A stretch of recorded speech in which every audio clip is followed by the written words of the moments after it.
Olá, eu sou Leonardo Pomar Carlos, sou mestrando da Universidade Presbiteriana Mackenzie e hoje, junto com a Lígia Furlano Fonseca, bacharel em Administração Pública pela Fundação Getúlio Vargas, vamos apresentar o artigo O Asfalto e o Algoritmo, Impactos Espaciais e Regulatórios da Plataformização Logística em São Paulo e na Cidade do México. Então, começando aqui pela questão do conflito no asfalto. A adoção do modal de duas rodas teve uma expansão acelerada devido à entrega por aplicativos no sul global. Então, um fator que afetou bastante tanto a cidade de São Paulo como a cidade do México, que veio com os tão conhecidos aplicativos de delivery, de tanto relacionado à comida, como relacionado a itens de entrega e até mesmo em alguns casos de transporte passageiro, como estamos tendo a discussão aqui no nosso município. O autogerenciamento subordinado, que é a gamificação que é trazida por estes aplicativos, então o quanto mais entregas o entregador realiza em uma menor velocidade, seguindo o tempo sugerido, mais ele ganha, também trazem uma questão relevante para a questão de segurança viária, uma vez que podem incentivar velocidades maiores. E além disso, o choque de diretrizes com a aceleração algorítmica, que ela colide frontalmente com as metas de visão zero e trânsito seguro, uma vez que esses algoritmos incentivam que aqueles entregadores tenham um comportamento visando a velocidade e não a segurança. Então você tem um destaque ético que coloca frente a frente essa questão da velocidade, uma vez que colisões com velocidades acima de 30 km por hora têm uma chance majoritariamente de serem fatais. E quando chegamos nos nossos objetivos e nas metodologias, nós decidimos comparar as abordagens físicas, os marcos, tanto de São Paulo como da Cidade do México, frente a essa plataformização.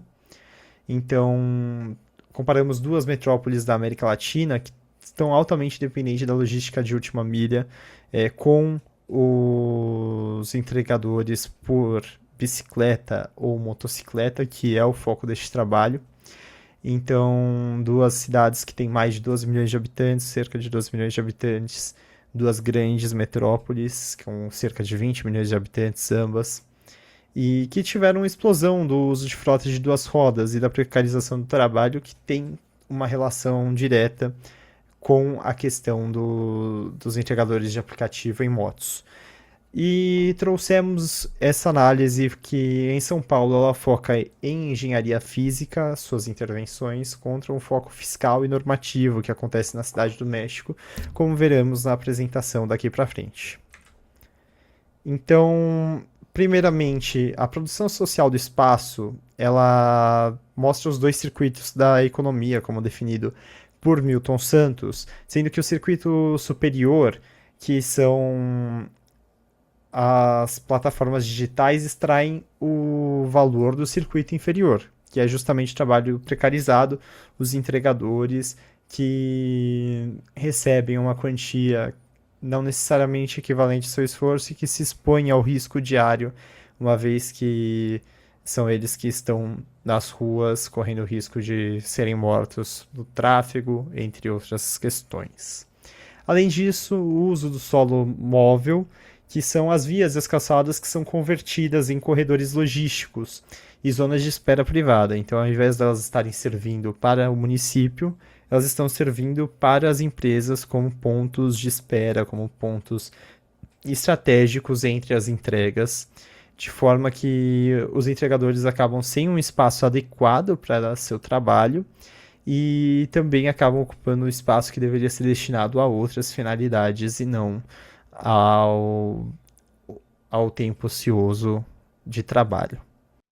Os instrumentos utilizados para a análise das duas cidades foi o instrumento do Estado Regulador de Christopher Hall, que são, na verdade, as ferramentas de governo. Dentro delas, a gente tem quatro pilares principais, como a Notality, que é a responsável pela notação de dados. Então, o que que a gente faz com aquela informação? A Authority, que é o poder legal associado às leis, fiscalização dentro daquele país. A Tertiary, que é relacionada a resultados fiscais dentro de um país. E a Organization, que é a estrutura operacional que aquele país segue. Quando a gente olha sobre São Paulo, a gente tem o caso da faixa azul, que foi uma estrutura, uma sinalização horizontal tática de baixo custo, ligada à pintura mesmo de faixas aqui por São Paulo, principalmente relacionadas a grandes vias. Então foram pintadas algumas faixas, delimitando, portanto, o espaço de utilização de motocicletas. A ideia era uma formalização do custo, ou seja, todas as motocicletas utilizassem aquele espaço. Mas a gente tem a efetividade real daquele embate, né? Dentro de estudos recentes, tanto pelo INSPER quanto pela USP, nós notamos que teve de 100 a 120% de aumento em questões a fatalidades relacionadas à faixa azul, quando a gente fala sobre cruzamentos. Isso se deu também em um aumento dos sinistros em geral. Pois a faixa azul, na verdade, acabou sendo uma alternativa de ganho de velocidade para os próprios motociclistas. Quando a gente fala sobre um vazio regulatório e uma trava federativa, nós estamos falando da permanência estática de conflitos de uso de determinado ambiente. Quando a gente fala de burocracia de ponta, a gente está ligado a uma questão realmente burocrática que trava e alavanca um pouco a nossa discussão. Pois temos três estados regulatórios que estão presentes da mesma discussão, sendo ela a CET, a Vigilância Sanitária e sobre as prefeituras, sendo responsáveis pelas três ligações com o mesmo problema. Sendo assim, sendo muito difícil e criando vários entraves burocráticos para a melhoria dos processos.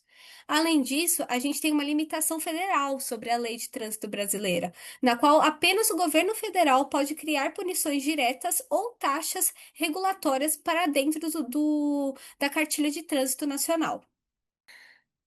Quando a gente olha para a questão da Cidade do México, a gente vê alguns aprendizados que podem ser utilizados em São Paulo e para a Cidade do México, alguns aprendizados que a gente tem aqui na cidade de São Paulo para eles. Um dos primeiros casos que a gente pode notar é que a Cidade do México ela tem uma gestão centralizada. Isso se dá pela criação da estrutura da CIMOV, que é uma Secretaria de Mobilidade Centralizada que unifica transporte, tráfego e ciclovias. Tudo isso dentro da mesma secretaria, sendo capaz da gente ter uma transmutação de ideias, pensamentos e principalmente de atitudes relacionadas ao uso do solo.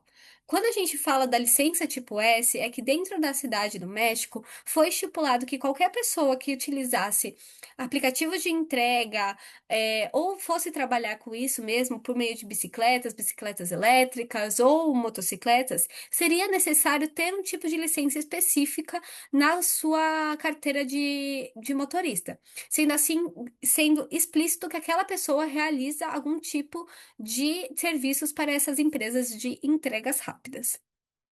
E diferente aqui de São Paulo, a Cidade do México ele conseguiu estabilizar uma taxa corporativa, que é uma cobrança direta ali relacionada aos lucros das empresas, garantindo assim uma melhor estabilidade quando a gente fala de asfalto, quando a gente fala de segurança viária, mas também quando a gente fala de saúde em caso de algum imprevisto. Nesse caso, é cobrado uma taxa de porcentagem 2% ao lucro da empresa. Sendo assim, a subprefeitura irá receber esse valor, sendo possível aplicar aí para a melhoria da cidade. Mas a gente vê que, na verdade, a gente tem alguns problemas aí. As ideias são ótimas, mas quando a gente fala sobre a aplicabilidade deles, a gente retoma com alguns problemas. As ciclovias são estruturas usadas majoritariamente como corredores de entrega. Lá na Cidade do México, já era muito popular a utilização de motocicletas elétricas, patinetes elétricos, itens esses que estão chegando agora dentro da cidade de São Paulo. E isso acabou fornecendo uma superlotação das ciclovias, que era antes um espaço destinado unicamente a bicicletas. Também a gente tem uma carga no ponto cego do planejamento, que a subprefeitura ela cobrou aquela taxa de 2%. Ela está recebendo uma arrecadação, só que de fato ela não está conseguindo aplicar de forma útil aquela aplicação dentro da melhoria urbana. Pois, tanto na Cidade do México quanto na cidade de São Paulo, a gente vê a precarização e a desumanização do trabalho do entregador, sendo impossível deles utilizarem banheiros adequados, utilizarem um bom ponto de hidratação ou, em caso de alguma necessidade, ter um apoio técnico responsável para tanto aferir a necessidade do meio de transporte ou do próprio entregador. Quando a gente fala então sobre a discussão comparativa entre essas duas cidades, que são muito próximas, mas que podem aprender tanto entre si, a gente vê que, na verdade, São Paulo ele focou muito na questão da authority e da organization, mas ele acaba sendo engessado pelas travas legais mesmo, tanto na parte federal quanto da inércia fiscal, da não criação de novas taxas ou a não focalização de recursos. Mas na Cidade do México, a gente também tem uma questão na tertio e na authority, mas é omisso em relação ao solo estático daquilo, ou como realizar de uma maneira melhor para o usuário que está ali trabalhando todos os dias. Em relação à discussão comparativa, quando olhamos para o desenho urbano e o algoritmo, vemos que temos um embate entre algo virtual e uma questão rígida entre a cidade do México e a cidade de São Paulo, ou seja, as intervenções físicas que foram realizadas na cidade de São Paulo contra as medidas que foram adotadas na cidade do México, como por exemplo a taxação de 2%. E no final das contas, o que vemos é que elas foram insuficientes diante do número de veículos que têm ocupado as vias para realizar essas entregas. Então, as esquinas se mostraram um gargalo, porque a geometria atual das vias elas priorizam a vazão e reduzem o tempo de reação em cruzamentos, de forma que eles podem ser muito mais perigosos, muito mais fatais para esses motociclistas e também para outros usuários dessa via. Além disso, a tese do asfalto é que o tempo digital do algoritmo ele neutraliza essas intervenções que são puramente geométricas se não tiver controle corporativo.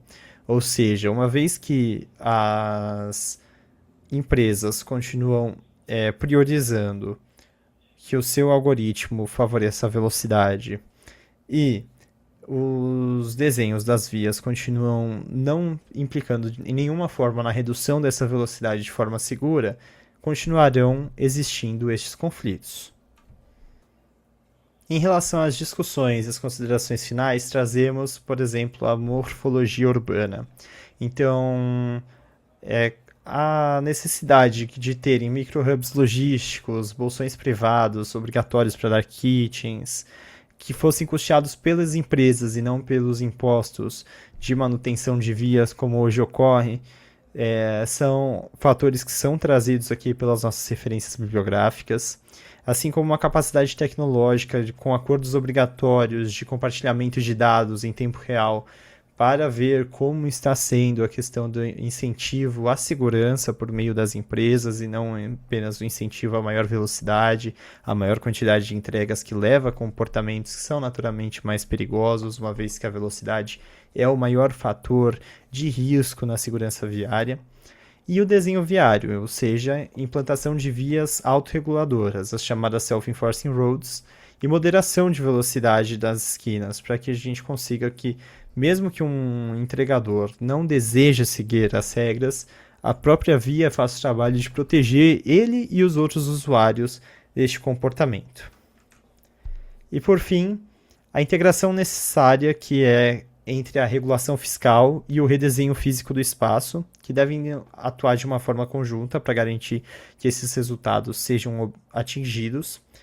A mitigação desse superávit infraestrutural que está ocorrendo, uma vez que os interesses corporativos estão se sobrepondo às necessidades do planejamento municipal, utilizando destes espaços para a finalidade de realizar as suas operações, e um compromisso ético de preservar as ruas e calçadas como territórios públicos, territórios de locomoção destinados aos cidadãos, e não somente a prestação de um serviço como ocorre em algumas áreas específicas, onde possuem um fluxo maior de entregadores e que acabam sofrendo mais com essa falta de espaço, com essa disputa, esse conflito que ocorre entre o pedestre, os ciclistas e os motociclistas. Agradecemos a todos pelo tempo e atenção. Aqui deixamos um contato para caso desejem conversar mais sobre a nossa pesquisa. Muito obrigado.